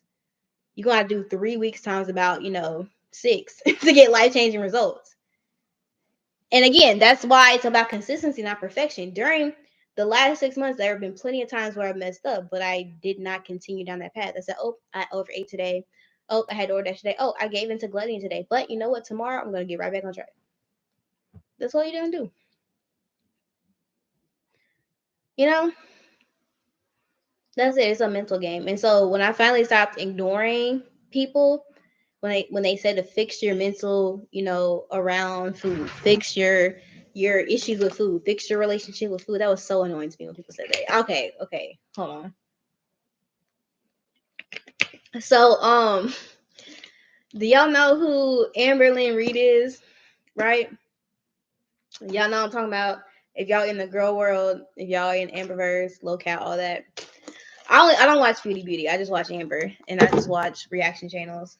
But it used to annoy me so much whenever she would be like, she's like 500 plus pounds, right? And it would annoy me when she would be like, I just have to fix my relationship with food, and I'm just learning to, think about what I eat. I'm like, girl, just stop eating. Like, it's not that hard to stop eating. And yeah, she be using that as an excuse, obviously, but it's true. I'm telling you, I would ignore any person, any weight loss journey, anything that I was like trying to watch. I would always skip the part where they talk about their emotional eating and fixing their relationship with food. I'm like, that's dumb. I don't have that problem. Keep it pushing. But I'm telling y'all, if you put in the work to fix your emotional dependence on food, and one other thing, stop watching mukbangs. Stop doing it. That's like, especially if you struggle with gluttony. That's like watching porn when you struggle with lust. Why would you do that? If you struggle with overeating, don't watch mukbangs. And you could be like, oh, well, I'm just vicariously eating it through them. I'm telling you, you can think that. But the same way porn and stuff gets into your mind and you think, oh, it's not that big a deal. And all of a sudden it comes out in a lustful way. You're like, bro, how does it even happen? That's you're gonna be internally craving those foods. You're gonna be internally craving that overeating, that freedom that you think they have to eat whatever they want. And then you're gonna be like, dang, how did I fall off track? Stop watching mukbangs. It's hard. I love watching mukbangs because the food just looks so good. And for me, it's like I can't eat it, so why not watch somebody else eat it and just live vicariously through them? That's been my vibe. I'm just like, no, you can't. Especially those ridiculous ones where they'll eat like 10. They'll be trying like all the different like cheesecakes from Cheesecake Factory. That's literally like 10,000 calories. So if your maintenance is 2,500, you basically just gained 2 pounds in a day. You know. Or people with doing a seafood boil. I'm allergic to seafood, but like it looks so good. Doing seafood boils every single day, like all that salt and sodium and all that butter, like that's not healthy. Or I've seen people do just some crazy, just like the crumble cookies. Y'all know that? Oh, somebody just said it. The crumble cookies. You realize those cookies are 1,000 calories per cookie? I've had crumble cookie once. I definitely would get it again. I like cakey cookies. I'm not a huge cookie person, but I love cake, so that's why I prefer crumble. I know black people don't. It just depends. They have their good ones and they have their like gross ones, but those cookies are 1,000 calories. That is more than half of my day's worth of eating. And they're doing weekly crumbles, right? So they're trying like 6 or 7 cookies. Let's just say they eat half of each cookie. That is 3,000 calories. If they ate 6 cookies, no, yeah. 6 cookies, 6,000 calories. Half of that's 3,000 calories. So if they eat half of each cookie, they're eating 3,000 calories. I've always wondered how they lose their weight. So this is my suspicion: either that's the only thing they eat in a day, or there is this guy and he's open about it. He literally works out like crazy. So for him, he can eat that type of stuff, and because he works out like crazy. But other people, I also heard scientifically, for some reason, mukbangers, like once their body gets used to that, their stomach expands. It's like the way that their body uses the energy from food differently, so it doesn't store it as fat as quickly as other people would, but it's like it has detrimental effects later on in life. So some of it is scientific, like your stomach gets used to it, but it's not everybody that does that. Also, sometimes they be fake. Sometimes it's fake, like they bite it and they just spit it out. Sometimes that's fake, but then you see people like I almost say Brisa Tisa. She's not a mukbanger. I saw something about Legion the other day, and I think that's what made me think about it. It's been a while, but the girl that candied the Chipotle bowl, and she be having the pickles, and she did like the Five Guys burger with like 10 patties on it. Yeah, she's not healthy. She getting plastic surgery, but she's not, like, that's not healthy. The jelly bean sweets, Y'all see how her health is declined? I saw a video of hers from like 3 years ago. It's like, dang, it's like two different people, you know? And then you got people like that girl who ate the Chipotle bowl in 7 bites, right? That's like feeder content. Like she's doing that on purpose because she knows people want to see that. What's that guy that's like James Smooth, right?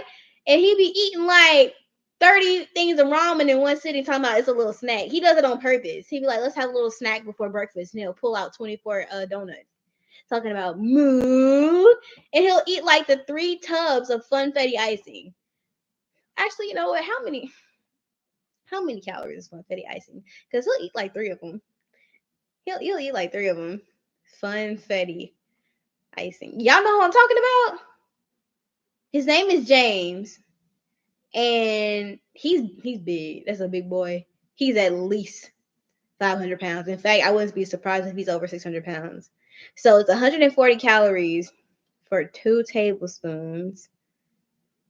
I don't know how many servings. Let me just ask Chad. You know why not? Chat, how many calories are in a tub of funfetti icing? Let's just see what chat says.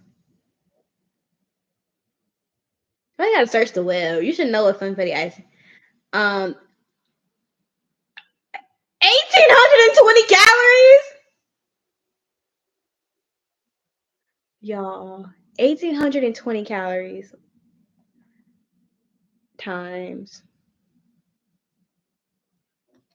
That's 5,400 calories. That's 2 days worth of food for me. I'm sorry, that's over 3 days worth of food for me. Because I eat 15 to 600 calories a day. That's over 3 days worth of food in one sitting. Okay, now let's just imagine this, okay? So it takes 3,500 calories to gain a pound of fat, okay? Let's just say for a guy, his maintenance is 2,300 calories, okay? Because guys have a higher. Actually, you know what? Chat. Okay, so how much weight would you gain in 6 months if you ate 3 tubs of funfetti icing every single day, plus a regular amount of like meals? And you're a guy, and just use a guy's regular maintenance as like the standard. That's crazy. Calories are ridiculous, and that's the crazy thing. You have to count, like, you got to count calories. I mean, until you learn nutrition, you can't just sit up here and be like, I'm gonna lose weight, and then you just eat. No. I would say if you don't want to count calories, you can't eat anything processed. That's it. Because it's going to be hard to overeat on fruits and vegetables, but you can't eat nothing processed, and you can't eat no dairy and no carbs. Or you have to just make sure you measure out a serving size of carbs. But I would say no dairy, fruits, vegetables, and like rice and bread. However you want to make that. That's really all you can do. So it says you can gain 284 pounds in 6 months. Okay, he's probably not gaining that much. But you know what I mean? Those calories, and that's the thing, the calories add up so fast. That's why I'm telling you guys, like, yes, I track on my fitness pal. Like, dude, that's why with processed foods, even like processed healthy foods, you have to be careful. Because for example, those Halo Top ice cream bars I like, there's this card, it's like a chocolate crunch bar. And it has like the quinoa on the outside. It's like dipped in chocolate, and it's like vanilla ice cream with like a chocolate outside. It's like a crunchy coating. 150 calories. Can I eat that? Yeah, if I plan it out in my calories. But I can't just be like, oh, I want something sweet. Oh, let me grab some Halo Top because it's a healthy brand. I'll have 2 of these ice cream bars. You just ate another meal. You know? So a protein shake is made with milk. No, that's when I say dairy, I mean like cheese, butter, all that type of stuff. I'm not talking about like protein shakes and stuff. That's not what I'm talking about. What I mean by that is like out of all the whole foods, dairy and carbs hold the most calories. Like meat is kind of cool as long as you watch the fat content. Like don't try to eat like pork belly. That's very high in calories. Instead, go for like turkey, chicken, stuff like that, like lean proteins. But if you want to lose weight without counting calories, honestly, I would say very, very light on the protein shakes, any type of protein bars, none of that. You really just have to eat like whole foods. A protein shake every now and again is cool, but honestly, just whole foods if you don't want to count calories. Because even those protein shakes, they do add up in calories. Because they could be healthy, but not healthy, you know? So I would say only eat lean meats, veggies, and fruits. But you still have to measure your food. That's what I'm saying. You can't just pour stuff, even if you're counting calories or not. You can't just pour stuff on a plate and eat it because it's quote unquote healthy. No, like you either have to do portion control or count your calories. But if you count your calories, you can plan and factor in things that you might like to eat that aren't the healthiest, but still in your calories. So, for example, what do I say? I like fruit roll-ups, right? But they're 80 calories. And that might not seem that bad, but if I've already had 1,500 calories for the day, 80 calories puts me over my deficit. And that might not be a big deal for one day, but doing that several days, that could prevent me from losing an extra, half of a pound, which does add up. So, if I'm just eating them, just grabbing them as I go after every single meal for something sweet, that adds up. Let's say I eat 3 fruit roll-ups a day, right? They're not like super unhealthy candy, but 80 times 3 is what? 240 calories? That adds up and could put you out of your deficit. Might not make you gain weight, but it definitely would hurt you from losing it. That's why I say if you want to eat processed foods, fine. I eat processed foods, but you can't eat processed foods without counting calories. There's just too many variables with stuff. You gotta count calories. I'm sorry. You gotta count calories. So I'll say it like this. I'll show y'all my fitness pal. I didn't try it today because I forgot. But it's the thing, like I usually eat the same. Sorry, I usually eat the same like 3 meals, like for 4 days at a time. So as long as I track at least one of the days, I know how much I'm eating for like the next 3 days. So that was one of these days. But we could say for Sunday, okay, I had 1,529 calories, and I had 129 grams of protein. So for breakfast, I mean, not for breakfast, Sunday. So before church, of course, I have my coffee. I do 1 cup of my Fairlife milk in there. It's lactose free, which is awesome for me. And it's only 80 calories a cup and it has 13 grams of protein, which is really good. And then I got back from church. I had meal prepped a bowl on Friday. So the bowl is like you have a bed of lettuce and then you put sweet potatoes. I made some what is it called? Like some spicy, hold on. What's that chicken called at Kava? I'm like losing it right now. Harissa honey chicken. That's what I mean. I made some harissa honey chicken, sweet potatoes, and I sauteed some veggies that I had. Like it was like squash and zucchini and stuff.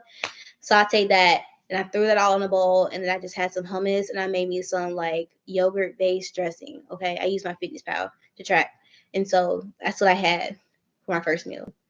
Then I did not have lunch because usually on the weekends I end up eating later, especially on Saturdays if I sleep in. So when I got back from church, I did my walk for the day, so I didn't eat till like 2. So I didn't have lunch. And then for dinner, I made me some barbecue chicken on Friday, so I had that leftovers with some potatoes and some zero sugar baked beans that I found. And then later that night, and then I also had a Yasso fudge brownie, like ice cream bar. And then later on that night, I had some popcorn. Like I have a air popper, and I made me a serving size of popcorn, and I put some kettle corn, like popcorn seasoning on it, and I had that. And I also had half of a kombucha, and that's it. So yeah. But the thing is, my dinner was like 750 calories, so that's also why I skipped lunch because like I had a bigger dinner. But I eat about 1,500 calories a day, so I usually split it. So I have 500 to 600 calorie breakfast and dinner, and then I'll have like either something in the middle or something later at night, and I have something sweet after dinner. So yeah, I wouldn't even know how to count calories. You just look at the back. I'm 5'4". So yeah, if you want to lose weight, you gotta be like honestly, listen. Okay, I'm gonna put y'all in. This what I learned. I've been struggling to lose weight for 3 years, and I finally got it. This is what I learned. Okay, there are no shortcuts, no fast ways to lose weight. If you want to lose weight, eat less. I sound like that Tony girl, but it's true. If you want to lose weight, you gotta eat less. You can try every single diet. Every diet is just designed to make you eat less. Keto, right? When you do keto, what do? You cut out carbs. Carbs are what? Higher in calories. Most people spend most of their calories on carbs. So if you cut out carbs, you're automatically eating less. It's not about what you're eating, it's just about how much you're eating. Okay, the carnivore diet, right? What are you doing? You're cutting out processed foods, a lot of processed foods. Processed foods are higher in calories. So when you eat a carnivore diet, you're typically eating less calories than you were before. That's why you're losing weight. Okay. Every diet, Jenny Craig, Weight Watchers, all of that is just to help you whatever way works best in your brain to eat less. That's what I'm saying. There's nothing wrong with those diets. If it's just about finding a way to eat less in a way that works well for your brain. So for some people, they eat less, they can eat 6 meals a day. For me, no, I can't do that. I can only eat 2 full meals a day and then have like maybe 1 or 2 snacks in between. I can't eat 3 full meals and stay in a calorie deficit. Maybe when I get to maintenance, I can, but for me in a deficit, I can only eat 2 full meals.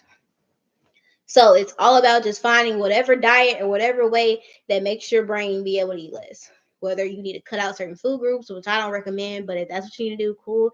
If it's you not intermittent fasting, all that does is shorten the amount of time you can put the fork to your face. And people usually, when they have less time to eat, they eat less. That's all intermittent fasting is. You can say, oh, it's bloating. Oh, it's because of this. Oh, it doesn't help you lose weight faster. It just helps you to mentally be able to eat less because for you, you are only able to eat less when you don't have that much time during the day to eat. That's it. If you had the whole 24 hours to eat, you would not be able to lose weight because you eat too much.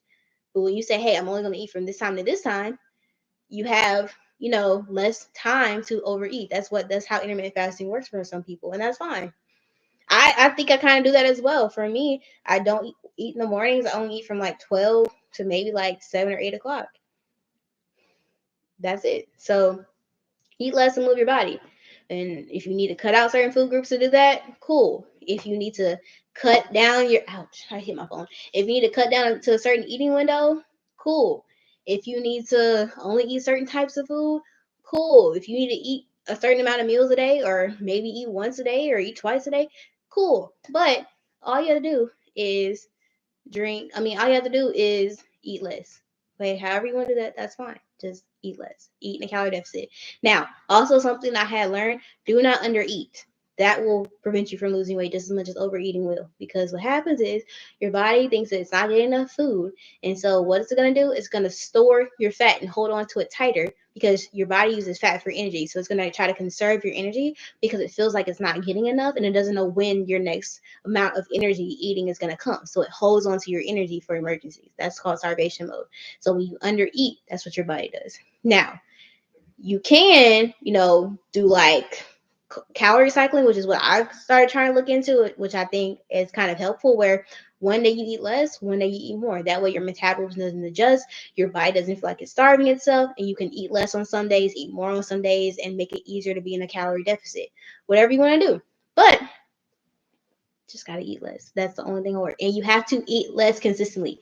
You can't eat less for 10 days and then get mad that it doesn't work and give up and say weight loss doesn't work. No. If you are eating in a deficit, you will see results. When? I don't know. But the thing is, if you've been eating in a calorie deficit for 2 months and you haven't lost a pound, you haven't been eating in a calorie deficit. You either know you haven't, but you're just in denial, or you really are just not counting things correctly. That's why I say you really should cut out a lot of processed food, at least as far as like eating out and stuff, because those can give you calorie estimates, but those aren't super accurate. You need to be cooking most of your stuff at home where you can control how much of the food that you're eating. You can actually have an accurate estimate of food that you're eating. Get a food scale. Don't use measuring cups. Get a food scale. Get a food scale. Get a food scale. It'll tell you, 1 cup is a serving or 16 chips is a serving. Get that food scale and measure out 28 grams of them chips. Because 16 chips could easily be, if you get all the big ones out the bag, 16 chips could easily be a double serving size, but it's 16 chips. You know what I'm saying?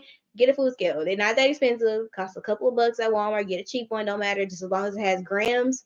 Honestly, that's really the main one that you need. Grams and ounces. Everything else is fine. That's all you gotta do. You can't get rid of lower belly fat. If you eat less and you work out, you will lose fat. Your body decides where it loses it. I am currently on my last leg of weight loss. I have about 10 more pounds to lose before I'll be at my ideal body weight. The last place I'm losing weight is my core, because that's where I hold most of my fat. I can't choose where my body loses fat. That's just how it works. You can't spot reduce. If you want to get rid of lower belly fat, eat less. If you want to get rid of your arm fat, eat less. If you want to get rid of your back fat, eat less. If you want to get rid of your thick thighs, eat less. Eat less, eat less, eat less, eat less. That's the only way you're going to lose weight, is eat less. You can try whatever quick fix diet you want. You can try not eating. You can try eating fruits all day, all that. I don't care. Eat less, but also nourish your body. I want y'all to. I didn't believe this at first. I thought all you gotta do is eat less and you're good. Eat less, but also eat right. You can be in a calorie deficit with Chick-fil-A your entire weight loss journey, but you're probably not gonna look the way you want to look or feel the way you want to look after losing weight. Eat good, eat high protein, eat less, and be active. Doesn't matter the type of workouts you do. Now, losing fat is about eating less. But how you want to look when you lose the fat, that determines the type of workouts you want to do. So if you want more assistance in losing fat, like you want it to, burn more calories, the way you can lose fat faster. For example, if you just in a calorie deficit, you will lose fat. But if you add on, maybe a 30-minute walk every single day, that will add to the calories that you're in a deficit in. So instead of losing half a pound a week, you can lose 0.8 pounds a week, and that adds up. 0.3 pounds might not feel like a difference for 1 week, but in 2 months, that's like an additional couple pounds, which could be a big thing. So that's how it goes. So I would say always do cardio. Everybody needs to do cardio. If you're trying to lose fat, you gotta do cardio. Period. Now, with that, if you want to just lose fat and just take a gamble and just hope your body looks the way you want, cool. But if you want to shape, if you want to still be thick, have curves, if you want to look toned, if you don't want to look skinny fat, you got to do some sort of strength training or muscle training or something that pushes your muscles and tightens them and tones them. So if you want to strength train, cool. If you want to do Pilates, cool. If you want to do just workout classes, cool, with like little dumbbells and stuff like that, cool. Like whatever you want to do, but that will just determine what. If you move around and just walk and stuff, that will help assist you. That is cardio. If you want to have a certain shape or a certain look or want to be toned and tight, which actually does help you look the way that you want to look, because I 9 times out of 10 guarantee you that you won't get the body you want just by doing cardio. You'll lose fat and the scale will go down, but you won't be satisfied with the way that you look. So if you want to get like shape, tone, tightness, core definition, and actually look like you lost weight, you gotta do some sort of strength training. I mean, not strength training, but like muscle training. You can do strength training, you can do Pilates, you can do calisthenics, you can do there's so many different workouts that you can do to help strengthen or tone your muscles that don't include lifting up a barbell. But you gotta do something. Waist trainers doesn't work. Do not wear a waist trainer. Don't do that. Don't wear a waist trainer. That does nothing. If you want to lose your stomach, lose weight. I'm telling you, I'm telling you, I tried everything in the book to get a flat stomach, but this is the flattest my stomach's ever been, and I'm almost 26. Eat less. Even if you don't have a completely flat stomach, if you can lose your belly fat, like the area around your core, your stomach will look so much flatter. But that only comes from eating less. There's no workout that you can do. Nothing. Now, I did talk about in my vlog the core training. All that does is help to tighten up your stomach, but that doesn't hide any fat. So you can have a really tight, deep core, but your stomach still poke out because you still got a layer of fat over your stomach, So 2 things to be true at once. You know what I mean? Don't wear a waist trainer. Like my sweet spot that y'all see me, like I say so many times, that does not help with fat loss. I lost like almost 20 pounds without using that. I only use that to help me with water weight and bloating. That's the only thing that I do. It's not for fat loss. Don't wear a waist trainer. Don't do none of that. None of that. Like, no. Stop taking shortcuts with weight loss. I'm saying as somebody that was only doing shortcuts with weight loss. It's not going to work. You're going to start doing it. It's not going to work. You're not going to see your progress. You're going to give up and think nothing works. I promise you. Just think about this. Commit to this. Right? What's today? June 1st. Do this with me. Commit today or tomorrow. Commit to going from today or tomorrow until July 15th, which is my birthday. That's 6 weeks from now. Just commit to eating in a deficit and commit to moving your body. And I promise you, you will see results. So, how many days is that?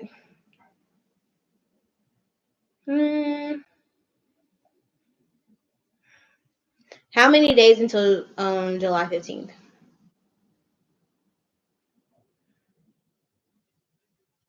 42 days. You know how much progress you can make in 40 days? The Israelites literally.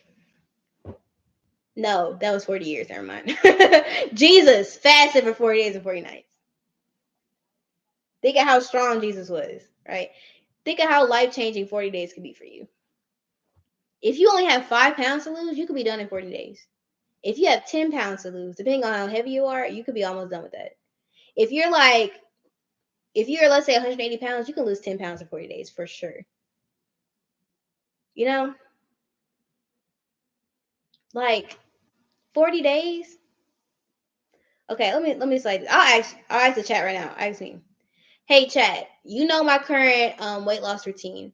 So the next 42 days, how much actual fat could I lose on the scale if I stay consistent? I'll just ask you because I don't know. I use ChatGPT to help me determine like how many calories and stuff based on what I'm seeing and adjusting stuff. But if you want to figure out your calories, go to a TDE calculator, type in all your stuff, be honest about your activity level and all that, and whatever it says is your maintenance, subtract 500 and start from there. And do that for a couple of weeks. I say do that for at least a month. And if you feel like you could eat less, eat less. If you feel like maybe you need to eat more, eat more. But that's a good place to start. So let's see. So I'm actually gonna start calorie cycling maybe. So 20,000 steps almost every single day, 15K probably on the weekends when I don't do nothing. I'm doing Pilates classes 4 times a week. I'm deep core training 4 times a week, and I'm eating. I'm gonna start doing about 3 days a week where I only eat once a day, 1 meal a day, just to help keep my discipline in check. And then the other days just eat regular. And so I could lose anywhere from 7 to 10 pounds in 6 weeks. I'm only trying to lose 5. So, and let's just say for the 40 days, let's try to be consistent for 37 days. That means you have 5 days to fall off track. That's it. 5 days. Just commit to 40 days, 42 days, and give yourself 5 days and strategically plan out. Because I'm telling you, 5 days is not going to mess up 37 days consistency, especially if you don't go overboard because you plan it out. So for the next 40 days, pick 5 days where you're going to eat something you enjoy or choose not to work out or do something. And the other days, commit to it. You could literally change your life in 42 days. I am. I'm going to be in a bikini. I don't care. Like, I don't care. Modest or not. I'm just kidding. I'm not, but I am. We'll do modesty swimwear later. And I'm actually going to be buying some more of my wardrobe because I have no clothes. So that's going to be fun. So I got to start buying clothes though in like the next 3 weeks. Is your Pilates hot? I take 2 hot Pilates classes a week, and I take 1 bar class, and then I take 1 like just regular mat Pilates class with no heat.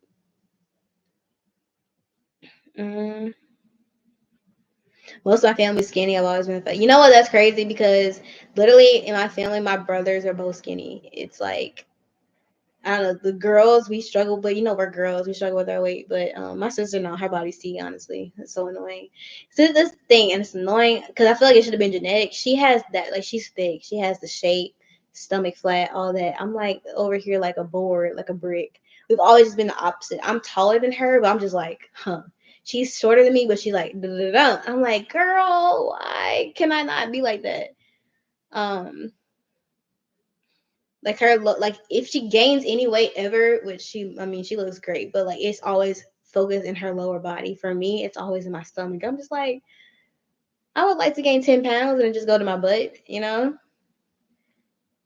I'm like core heavy. She's like bottom heavy. I'm talking about she's like Coke bottle body. I'm like, girl, I have to make it like an illusion that I got an hourglass shape. You just naturally got it, just existing. But yeah.